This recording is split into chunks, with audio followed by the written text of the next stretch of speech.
사랑하는 형제자매 여러분, 오늘은 사순절 5번째 주일입니다. 불순종한 죄로 인하여 우리가 받아야 할 고통과 슬픔, 우리가 겪어야 할 징벌과 고난을 하나님의 외아들 우리 주 예수 그리스도께서 대신 받게 하심으로 우리를 구원하신 하나님 아버지께서 우리를 부르십니다. 이제 우리의 마음과 뜻을 다하여 영과 진리로 주님을 찬양하며 예배합시다. 아멘. 사도신경으로 우리의 신앙을 고백합시다. 나는 전능하신 아버지 하나님, 천지의 창조주를 믿습니다. 나는 그의 유일하신 아들, 우리 주 예수 그리스도를 믿습니다. 그는 성령으로 잉태되어 동정녀 마리아에게서 나시고 본디오 빌라도에게 고난을 받아 십자가에 못 박혀 죽으시고 장사된 지 사흘 만에 죽은 자 가운데서 다시 살아나셨으며 하늘에 오르시어 전능하신 아버지 하나님 우편에 앉아 계시다가 거기로부터 살아있는 자와 죽은 자를 심판하러 오십니다. 나는 성령을 믿으며 거룩한 공교회와 성도의 교제와 죄를 용서받는 것과 몸의 부활과 영생을 믿습니다. 아멘. 목소리 높여서 주 찬양하여라. 영광과 권세와 존귀와 위엄을 오늘이 다스리시는 만왕의 왕께 돌려라. 아멘. 성전에 올라가는 순례자의 노래. 주님, 내가 깊은 물속에서 주님을 불렀습니다. 주님, 내 소리를 들어주십시오. 나의 애원하는 소리에 귀를 기울여 주십시오. 주님, 주님께서 죄를 지켜보고 계시면 주님 앞에 누가 감히 맞설 수 있겠습니까? 용서는 주님만이 하실 수 있는 것이므로 우리가 주님만을 경외합니다. 내가 주님을 기다린다. 내 영혼이 주님을 기다리며 내가 주님의 말씀만을 바란다. 내 영혼이 주님을 기다림이 파수꾼이 아침을 기다림보다 더 간절하다. 진실로 파수꾼이 아침을 기다림보다 더 간절하다. 이스라엘아, 주님 말을 의지하여라. 주님께만 인자하심이 있고 속량하시는 큰 능력은 그에게만 있다. 오직 주님만이 이스라엘을 모든 죄에서 속량하신다. 아멘. 주 예수 내가 알기 전 날 먼저 사랑했네. 그 크신 사랑 나타나 내 영혼 거듭났네. 주 내 맘에 늘 계시고 나 주의 안에 있어. 저 포도비유 같으니 참 좋은 나의 친구. 주님은 선하시며 용서하시는 분이십니다. 주님을 부르는 자 누구에게든지 사랑을 한없이 베푸시는 분이십니다. 자비롭고 은혜롭고 노하기를 더디하시는 주님 앞에 우리 죄를 고백하오니 주님께서 저에게 은총을 베푸시는 것이 사실이면 우리의 악과 우리의 죄를 용서해 주시고 모든 불의에서 우리를 깨끗하게 해주시고 우리를 주님의 자녀로 삼아 주시옵소서. 내 맘속을 비추시는 주님, 어둠에서 나를 지켜주소서. 내 맘속을 비추시는 주님, 당신 사랑 안에 쉬리라. 내 맘속을 비추시는 주님, 어둠에서 나를 지켜주소서. 내 맘속을 비추시는 주님, 당신 사랑 안에 쉬리라.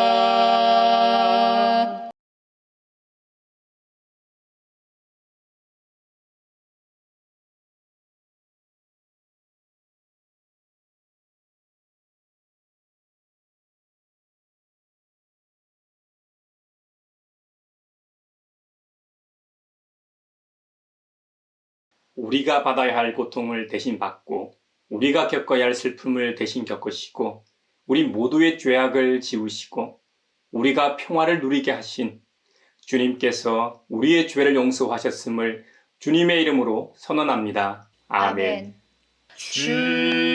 죽으신 구주 밖에는 자랑을 말게 하소서. 보혈의 공로 힘입어 교만한 마음을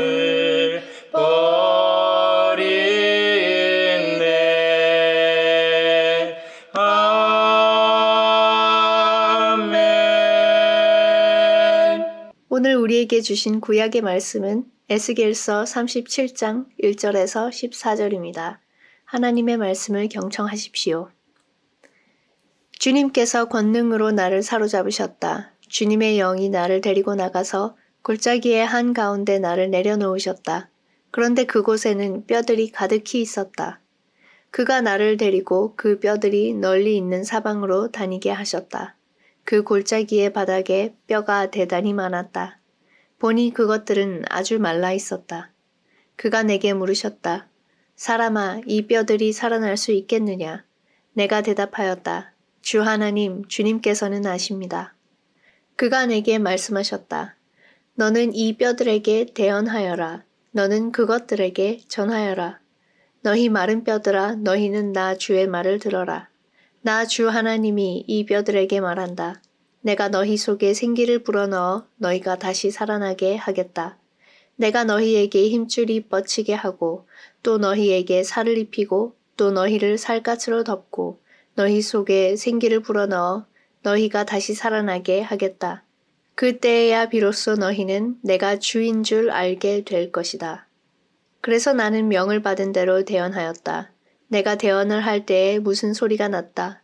보니 그것은 뼈들이 서로 이어지는 요란한 소리였다. 내가 바라보고 있으니 그 뼈들 위에 힘줄이 뻗치고 살이 오르고 살 위로 살갗이 덮였다. 그러나 그들 속에 생기가 없었다. 그때에 그가 내게 말씀하셨다.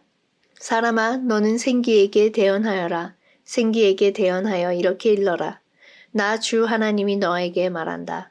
너 생기야, 사방에서부터 불어와서 이 살해당한 사람들에게 불어서 그들이 살아나게 하여라. 그래서 내가 명을 받은 대로 대언하였더니 생기가 그들 속으로 들어갔고 그래서 그들이 곧 살아나 제 발로 일어나서 서는데 엄청나게 큰 군대였다. 그때에 그가 내게 말씀하셨다. 사람아, 이 뼈들이 바로 이스라엘 온 족속이다. 그들이 말하기를 우리의 뼈가 말랐고 우리의 희망도 사라졌으니 우리는 망했다 한다. 그러므로 너는 대언하여 그들에게 전하여라. 나 주 하나님이 말한다.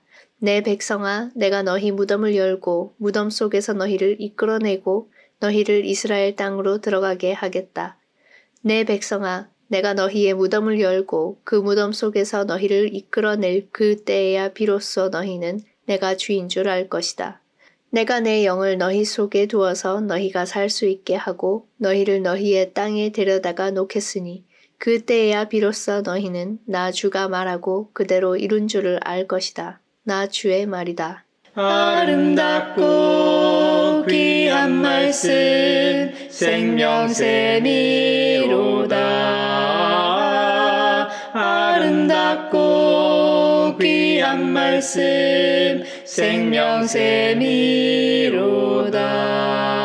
생명샘이로다. 오늘 우리에게 주신 서신의 말씀은 로마서 8장 6절에서 11절입니다. 하나님의 말씀을 경청하십시오. 육신에 속한 생각은 죽음입니다. 그러나 성령에 속한 생각은 생명과 평화입니다.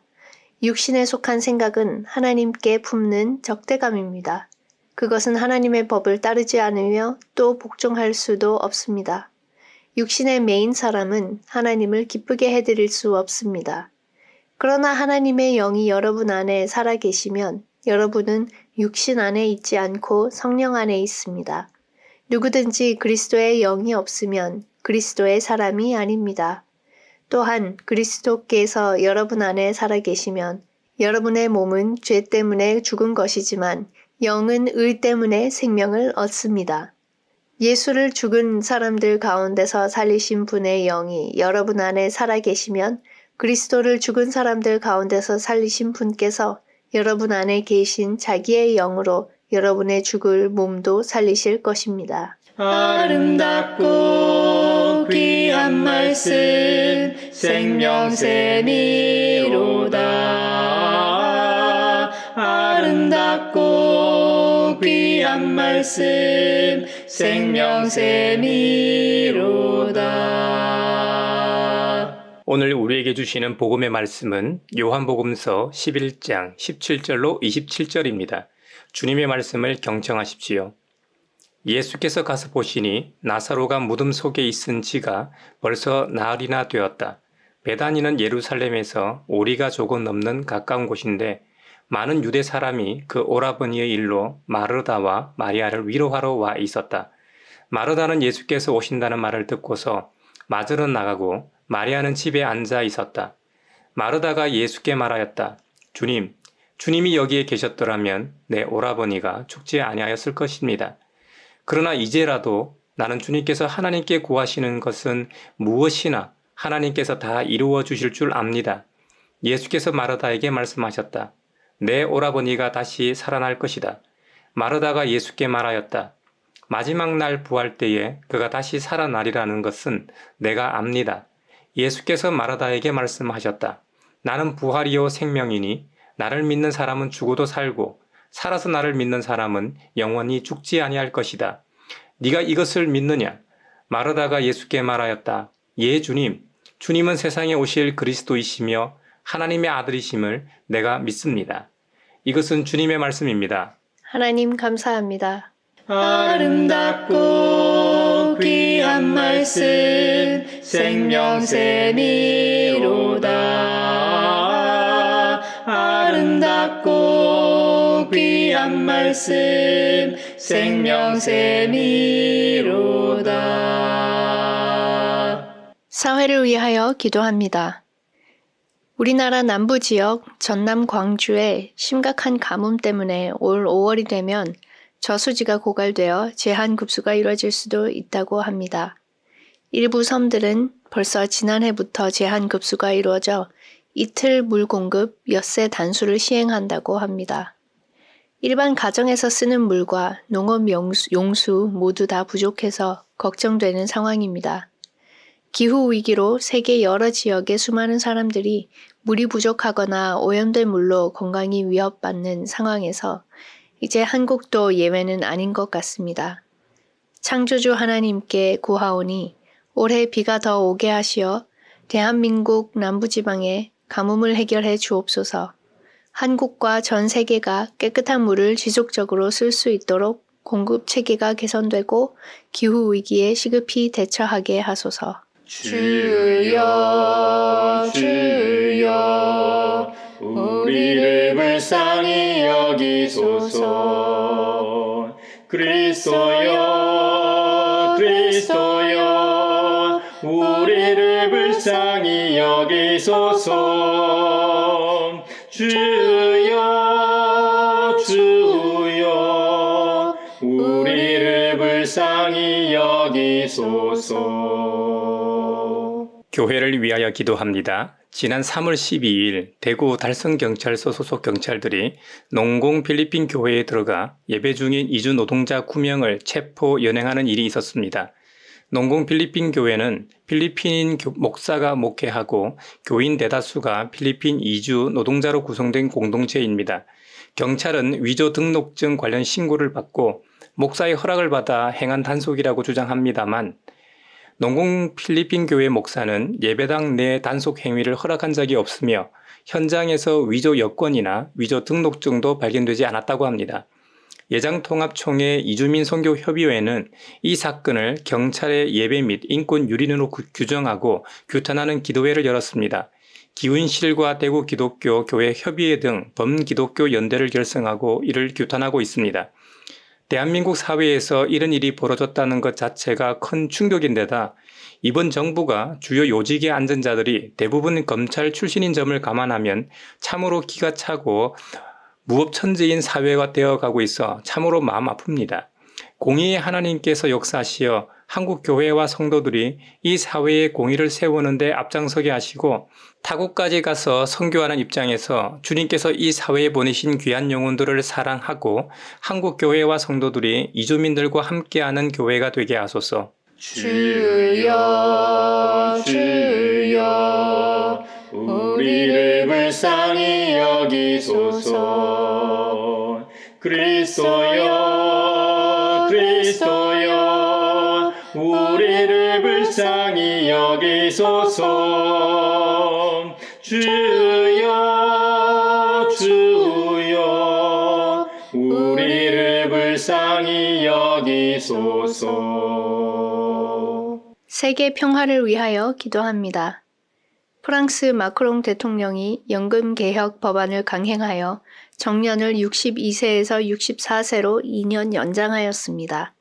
프랑스는 전체 EU 국가 중 노후를 연금에 의지하는 비율이 높기 때문에 연금 제도를 건드리는 것은 매우 민감한 상황이라 국민들은 일찍이 반대하며 대중교통과 공공시설 파업 중이었지만 이번 강행 처리에 더욱 격렬한 시위가 파리를 비롯하여 곳곳에서 일어났습니다. 경찰과의 충돌 중 903건의 화재가 일어났고 경찰 441명이 다치고 457명의 시민이 체포되었다고 합니다. 문제 해결 전까지 계속되는 시위 중에 폭력이나 부상자가 없게 하시고 프랑스 대통령과 시민들이 이 사태에 슬기롭게 대화하고 협의하여 현 사회와 미래에 불이익 없이 모든 세대가 최선의 선택을 통하여 평화롭게 타결하게 하소서. 주여 주여 우리를 불쌍히 여기소서. 그리스도여 그리스도여 우리를 불쌍히 여기소서. 주여 주여 우리를 불쌍히 여기소서. 그리스도 교회에서 전하는 기쁜 소식을 복음이라고 합니다. 복음. 종교의 명칭에서 알 수 있듯이 그리스도를 믿고 따르는 종교입니다. 그렇다면 그리스도는 누구신가? 예수 그리스도가 창조주 하나님의 아들로서 이 세상을 구원할 유일한 메시아로 믿는 종교입니다. 인간 스스로는 어떠한 노력에도 불구하고 구원할 수 없기에 구원할 존재가 필요했습니다. 그래서 하나님께서는 당신 자신의 아들을 속죄물로 희생하기로 하셨습니다. 성경은 이것을 하나님의 사랑의 확증, 즉 하나님께서 우리에 대한 자기의 사랑을 확정하셨다고 말합니다. 그렇다면 하나님의 아들이신 예수님께서 하신 일은 무엇인가? 창조주께서 피조물의 옷을 입고 이 땅에 오셨습니다. 영원히 시간 안으로 들어오셨습니다. 무한히 유한한 공간 안으로 들어오셨습니다. 인간의 몸을 입고 오셔서 하나님을 배반한 우리들을 대신해 십자가에서 대속의 제물로 죽으셨다가 다시 부활하셨습니다. 그리고 우리를 위해 보혜사 성령님을 보내셔서 우리와 영원히 함께 하실 뿐만 아니라 언젠가 약속하신 대로 다시 재림주로 오셔서 심판하심을 믿는 것이 우리 그리스도 교회의 교리적 가르침입니다. 하나님의 아들 구원자 예수 그리스도의 가르침을 믿고 따르는 자들을 그리스도인이라고 하죠. 눈으로 봐야 믿고 귀로 들어야 믿으며 손으로 만져봐야 믿는 우리 인간으로서는 도저히 믿기 어려운 일이죠. 하지만 이것은 사실입니다. 우리 믿음의 선배들이 그 증거요. 지금도 믿고 있는 우리 그리스도인들이 그 증거입니다. 사실 우리 인간들은 믿음이 없는 것처럼 보이지만 세상에서 보면 꽤 믿음이 좋은 존재로 보이기도 합니다. 집 마련하는 일로 비유해보죠. 한때 3포, 5포, 7포 세대에 이르기까지 신조어가 나오지 않았습니까?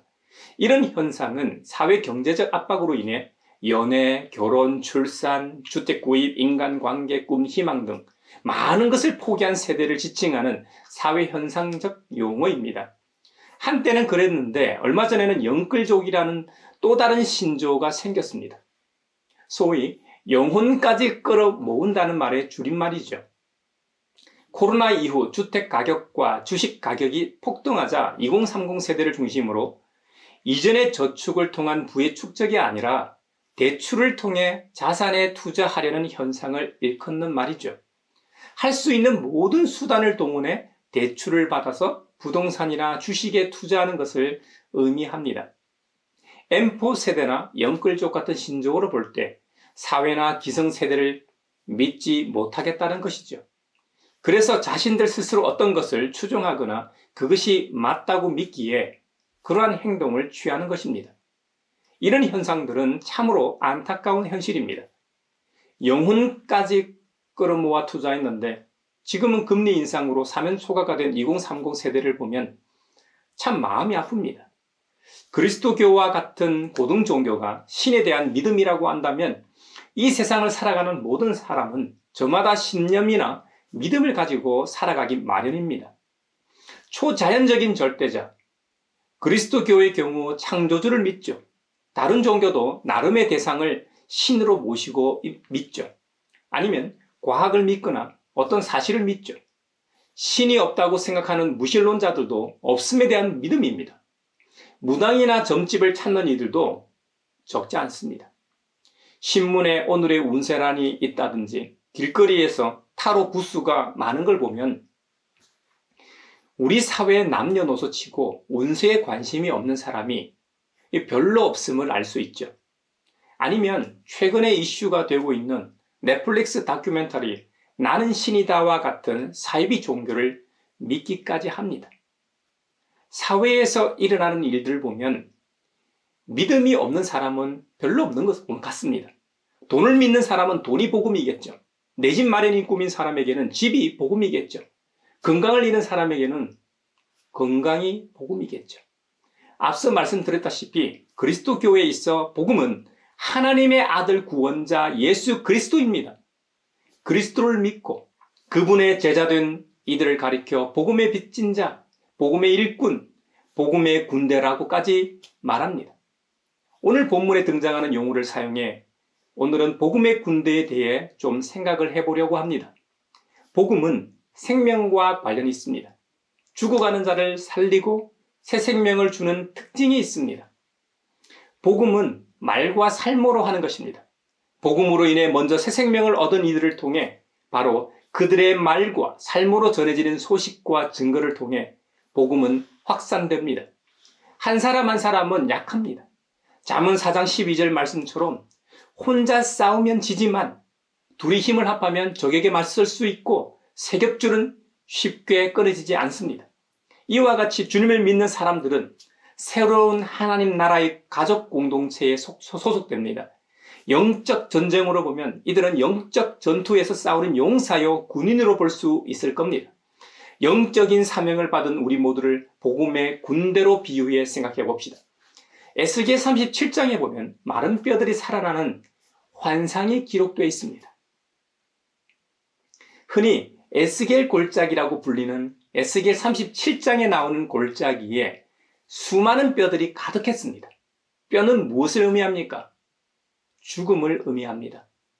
동물의 사체나 사람의 시체가 다 분해되고 뼈만 앙상하게 남아있기 때문이죠. 에스겔 골짜기에는 생명이라고는 찾아볼 수 없는 죽음의 골짜기, 죽음의 땅이었다는 말입니다. 아주 말라 물기라고는 조금도 없는 뼈였습니다. 그런데 에스겔을 그 골짜기로 인도하신 주님께서 에스겔 예언자에게 말씀하십니다. 사람아, 이 뼈들이 살아날 수 있겠느냐? 주님께서 에스겔서 37장 4절에서 6절에서 이렇게 말씀하십니다. 너는 이 뼈들에게 대언하여라. 너는 그것들에게 전하여라. 너희 마른 뼈들아, 너희는 나 주의 말을 들어라. 나 주 하나님이 이 뼈들에게 말한다. 내가 너희 속에 생기를 불어넣어 너희가 다시 살아나게 하겠다. 내가 너희에게 힘줄이 뻗치게 하고 또 너희에게 살을 입히고 또 너희를 살갗으로 덮고 너희 속에 생기를 불어넣어 너희가 다시 살아나게 하겠다. 그때야 비로소 너희는 내가 주인 줄 알게 될 것이다. 주님의 말씀을 들은 에스겔 예언자가 명을 받은 대로 대언합니다.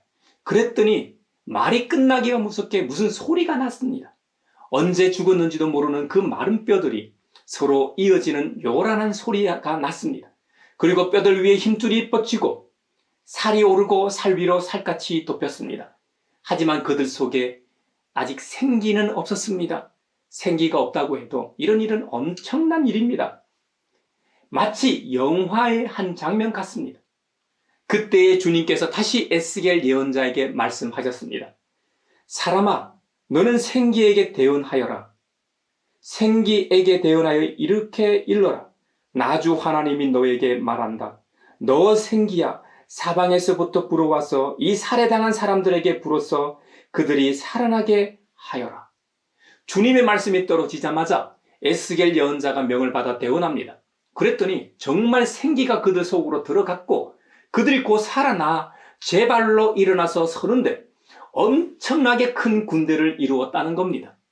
에스겔 골짜기의 마른 뼈들이 큰 군대가 되었을 때 주님께서 다시 말씀하십니다. 사람아, 이 뼈들이 바로 이스라엘 족속이다 라고 하셨습니다. 실제로 이스라엘 역사를 보면 그들은 조변석계하는 모델입니다. 마음이 갈대와 같이 수시로 바뀌는 족속이었습니다. 그래서 이스라엘 백성들은 늘 무덤 속에서 사는 존재와 다를 바 없었습니다. 그런 그들에게 하나님께서 내가 내 영을 너희 속에 두어서 너희가 살 수 있게 하고 너희를 너희 땅에 데려다가 놓겠으니 그때야 비로소 너희는 나 주가 말하고 그대로 이룬 줄 알 것이다. 할렐루야. 아멘. 에스겔 골짜기의 마른 뼈가 살아난 환상을 통해 볼 때 하나님의 군대는 하나님의 영의 유무가 가장 중요합니다. 복음의 군대에 있어 가장 중요한 것이 주님의 영이 있느냐 없느냐입니다. 복음의 군대에 있어 첫 번째로 중요한 것은 하나님께서 하나님의 영을 복음의 군대 속에 두어야 살 수 있습니다. 그것을 신약으로 말하면 예수님을 믿기 전에는 하나님의 거룩한 영이 없는 존재와 같습니다. 비록 에스겔 골짜기에서 마른 뼈들이 살아났지만 생기가 없었다고 했습니다. 그리스도를 모르고 살아가는 모든 존재들이 그렇다는 의미입니다. 좀 강조해서 말하면 걸어다니는 송장과도 같다는 말입니다. 하나님의 영을 통해 우리는 그리스도를 믿게 되고 그리스도인이 됩니다. 죽음에서 부활로 다시 살 수 있는 유일한 길이 하나님의 영을 우리 속에 두셔야 가능합니다. 마른 뼈 환상에서 마른 뼈가 생기가 들어가 살아있는 큰 군대가 된 것을 회복의 관점에서 보면 외적 회복과 내적 회복으로 볼 수 있습니다. 에스겔 당시 이스라엘에게 있어 외적 회복은 그 당시 이 시대의 소망이었던 바빌로니아의 제국의 멸망이었습니다. 바빌로니아 제국에 의해 멸망한 역사적 사건이 죽음일 겁니다. 그리고 이국 땅에서 약속의 땅 가나안으로 돌아오는 것이 부활일 겁니다. 국가적 멸망은 하나님에 대한 신앙마저도 무너지게 했습니다. 그들의 상황은 절망적이었습니다. 마치 에스겔 골짜기의 마른 뼈들과 같았던 것이죠. 이스라엘의 외적 회복은 결국 마른 뼈 환상대로 70년 후 회복되게 됩니다. 그렇다면 내적 회복은 뭘까요? 에스겔 37장 11절에 의하면 당시 이스라엘 사람들이 고백한 내용입니다. 우리의 뼈가 말랐고 우리의 희망도 사라졌으니 우리는 다 망했다. 서론에서 복음과 믿음에 관하여 말할 때 엠프 세대 비유를 들었습니다. 그것처럼 이스라엘 백성들도 자신들의 현 상황과 모습을 보고 절망하고 자포자기했습니다. 하나님에 대한 믿음과 신앙도 다 사라진 상황이었습니다.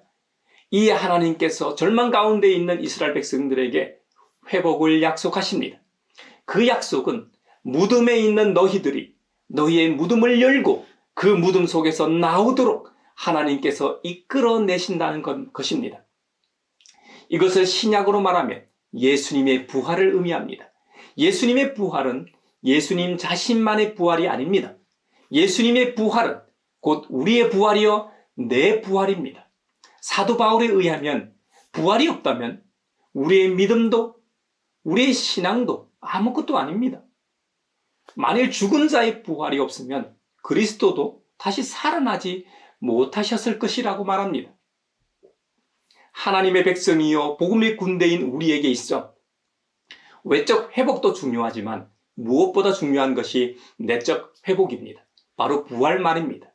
우리는 이 부활로 인해 영원히 사는 존재가 됩니다.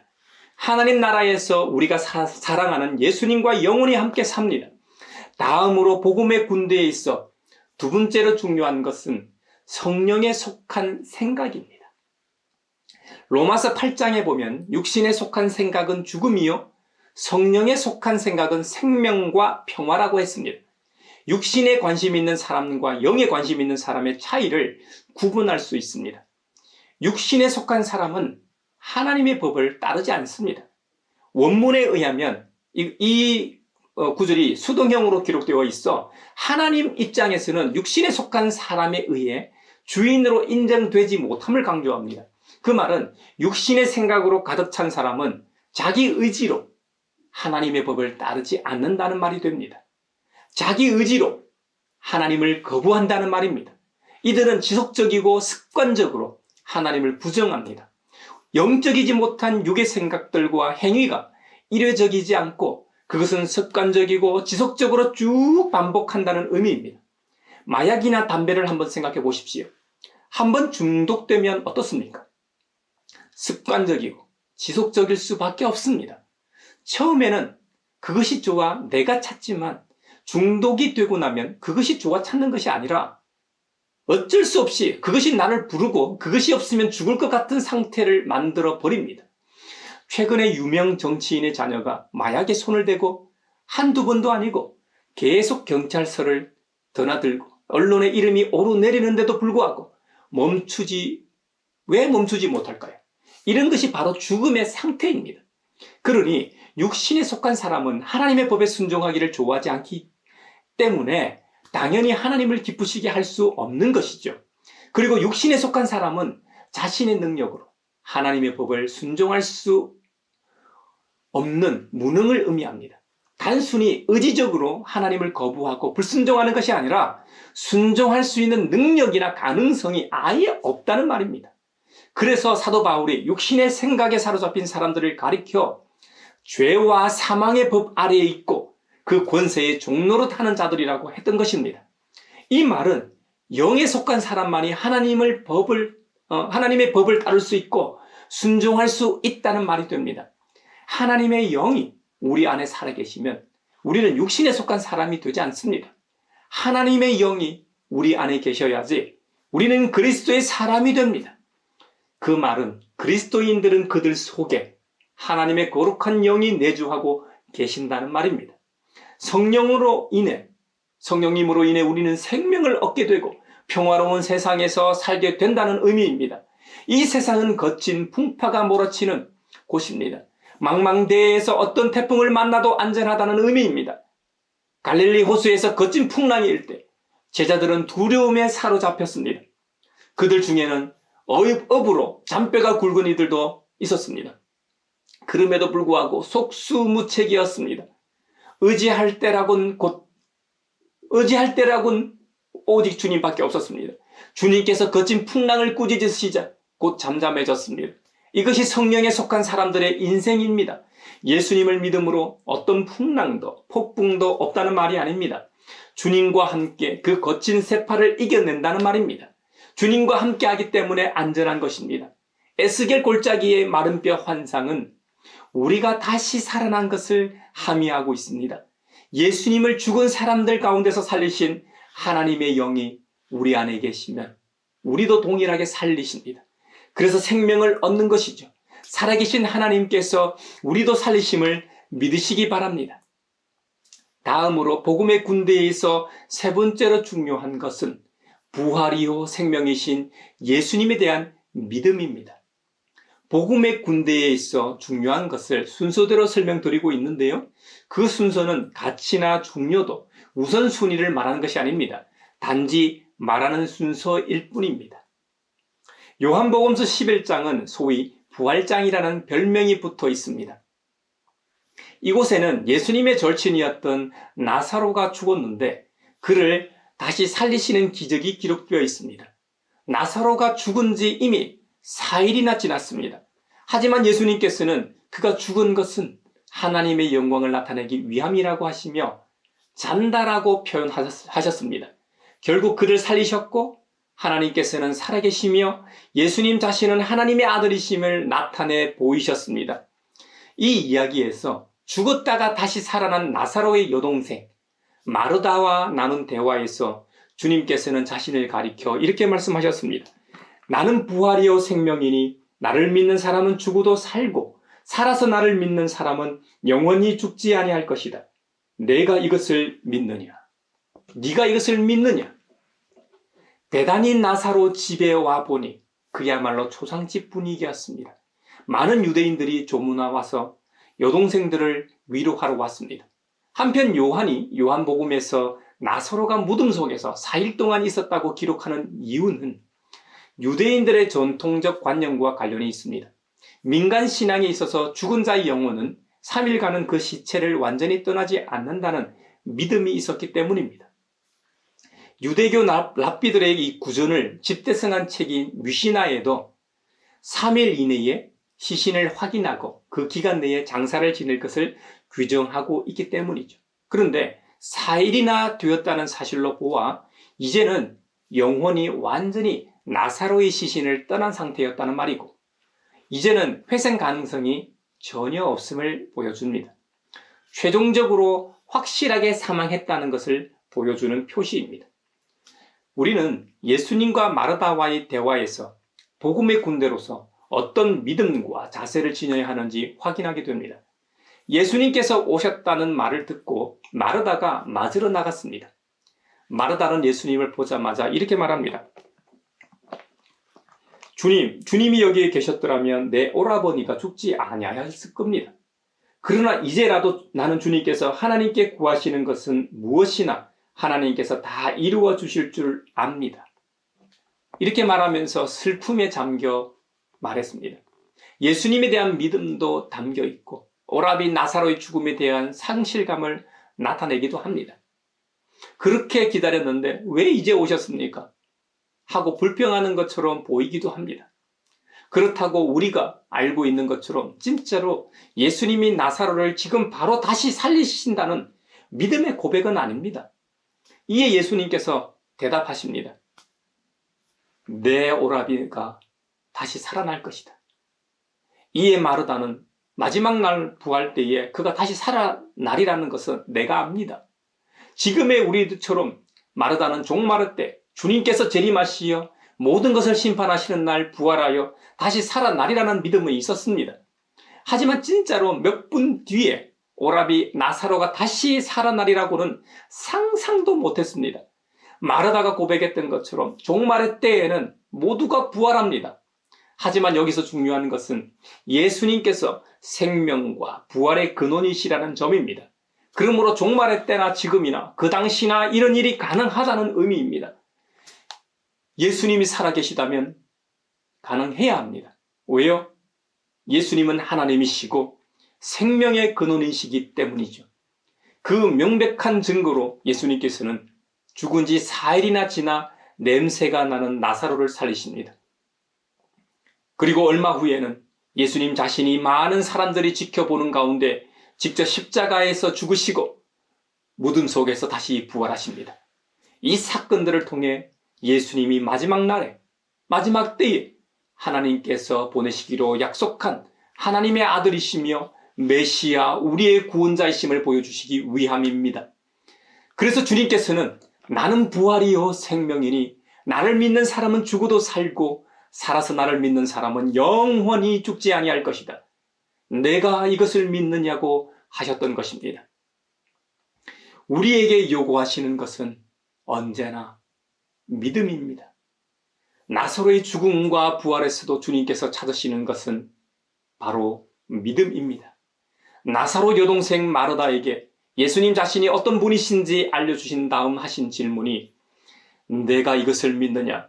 네가 이것을 믿느냐였음을 우리 모두 기억합시다.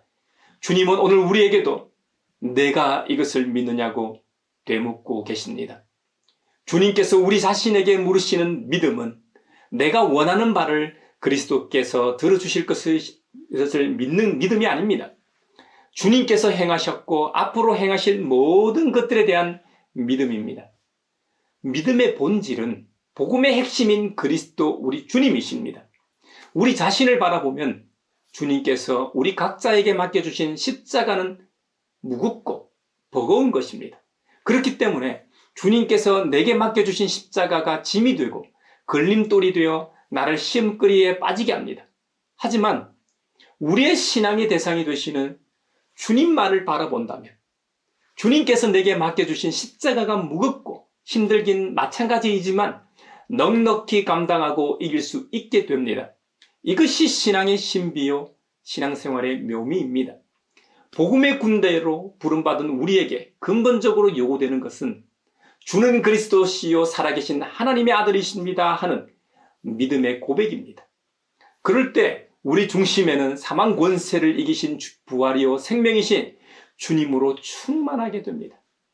이런 자들 안에는 당연히 하나님께서 우리 속에 넣어두신 거룩한 영이 존재하게 됩니다. 그 영으로 인해 우리는 하나님께서 기뻐하시는 일을 생각하며 살아가는 사람이 되는 것이죠. 그러므로 세상에 속한 사람이 아니라 영에 속한 사람, 즉 하나님 나라에 속한 사람으로 살아가게 되는 것입니다. 하나님의 영이신 성령님이 내주하시는 사람은 그 사람의 말을 통해 알 수 있고 그 사람의 행동을 통해 알 수 있습니다. 그 사람의 말과 행동이 그 복음의 편지가 되기 때문입니다. 사순절 5번째 주간도 하나님의 거룩한 영이 우리 속에 충만하시길 바랍니다. 영의 생각인 생명과 평화가 넘치길 바랍니다. 우리 위에 십자가의 순환을 참으신 주님에 대한 믿음이 견고하길 바랍니다. 그리하여 복음의 군사로 살아가는 우리 모두가 되길 축복합니다.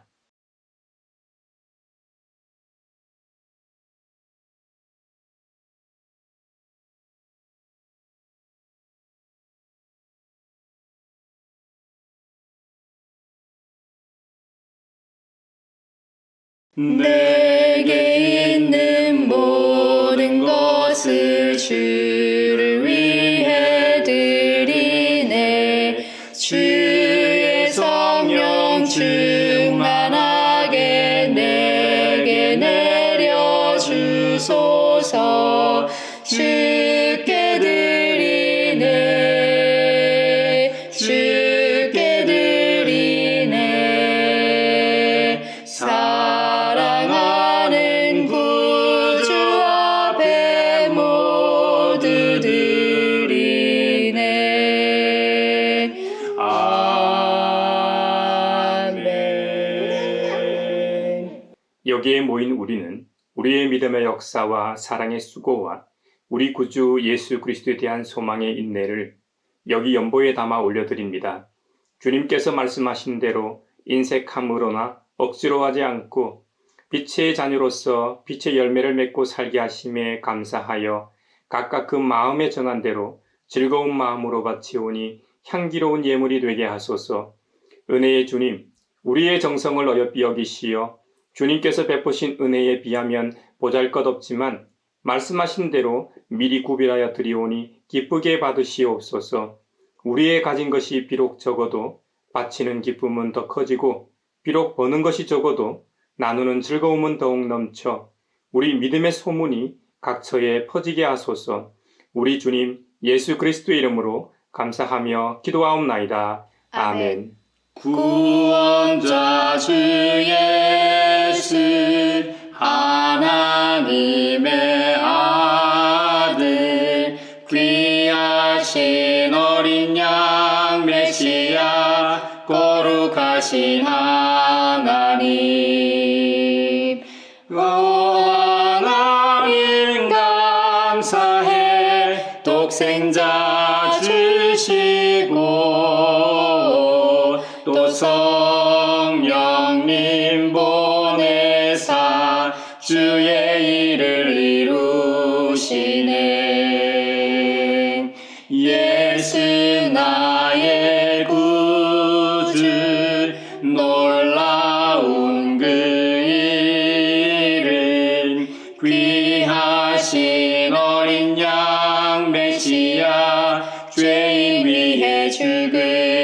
주셨네. 오 하나님 감사해. 독생자 주시고 또 성령님 보내사 주의 일을 이루시네. 영광 중에 설 때 주 얼굴 배웠고 왕 되신 주 그곳에서 영원토록 섬기리.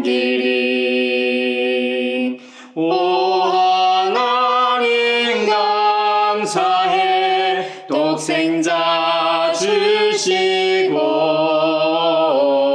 또 성령님 보내사 주의 일을